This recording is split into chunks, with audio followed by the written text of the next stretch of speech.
Mga tropa,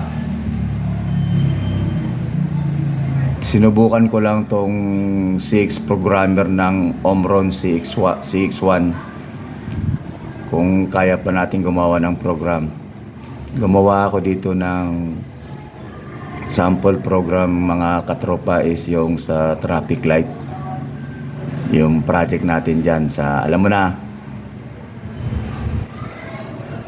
kayo na bahala sa commissioning, sa fine tuning, kayo na bahala sa mga timer kung ilan ang gusto nyo.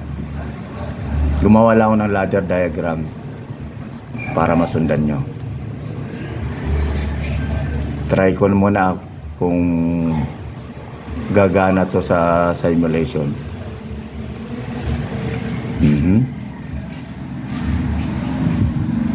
Lang yan i-force start lang natin tong ano. Hapon. Uy. Okay. Mga tropa, gumana pa. Kaya pa mga tropa, kayo na bahala sa mga oras kung ilan kailangan nyo. Gumawa lang ng ladder diagram. Yun lang mga katropa, kayo na bahala dyan.